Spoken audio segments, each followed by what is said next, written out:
आप सभी को प्रणाम। जय गुरुदेव। आज के इस अध्याय से पहले सभी मिलकर गायत्री मंत्र करेंगे। ओम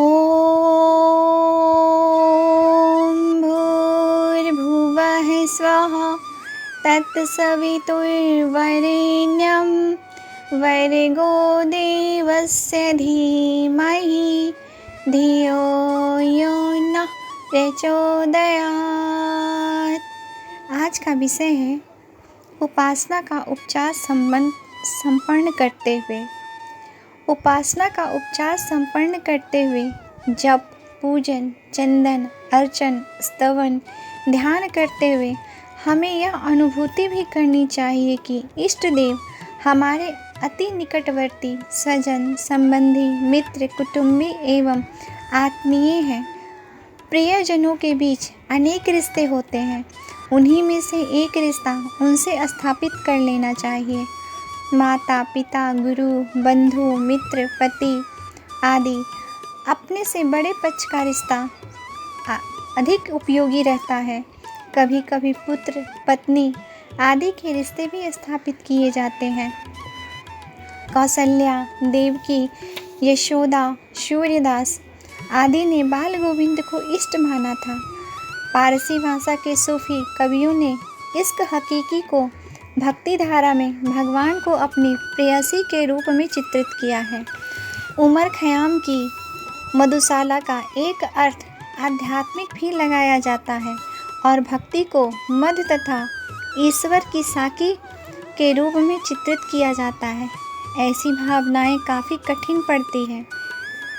सरल वो है जिनमें भगवान से अपने से ऊंचे रिश्ते का संबंध स्थापित किया जाता है।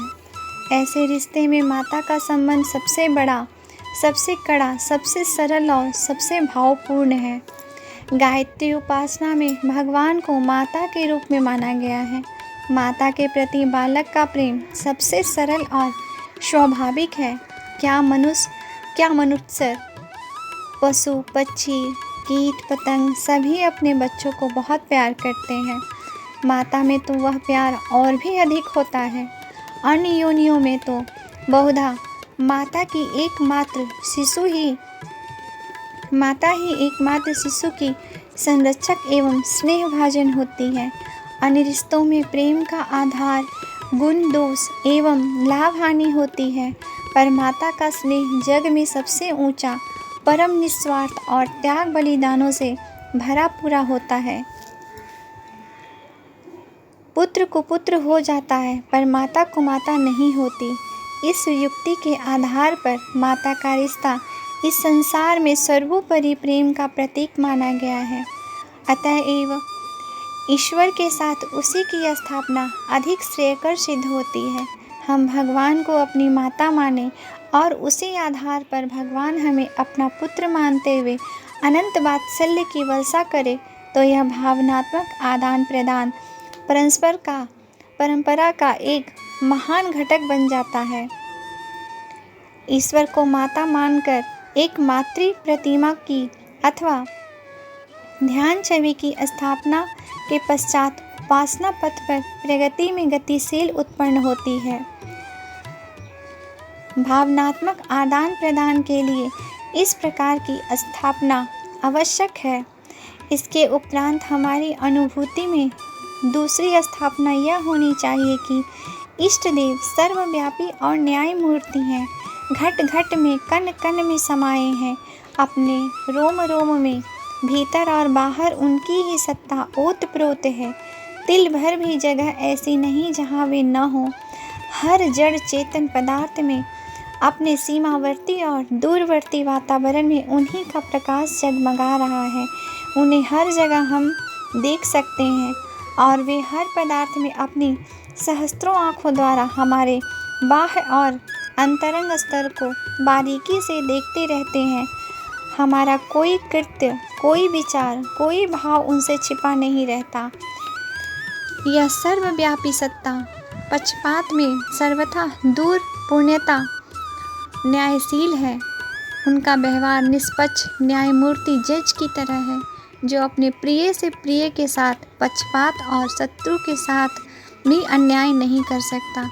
कर्म का मापदंड ही उसकी दृष्टि में किसी के भले बुरे होने की कसौटी है। सत्य कर्म, सद्भाव और सद्विचार ही उसे प्रिय है। इन्हीं विशेषताओं के आधार पर वह किसी की महत्ता आंकता है और इसी न्याय तुला पर तोलकर किसी से संतुष्ट अथवा रुष्ट होता है। निर्धारित धर्म मर्यादाओं को तोड़ने वाले ही उसका शत्रु, कोप का भाजन अथवा विरोधी हैं, और जो सृष्टि को सुव्यवस्थित बनाए रखने के लिए धर्म कर्तव्यों का उचित रीति से पालन करता है, वही उसका प्रिय पात्र, स्नेहभाजन और सहायता का अधिकारी है।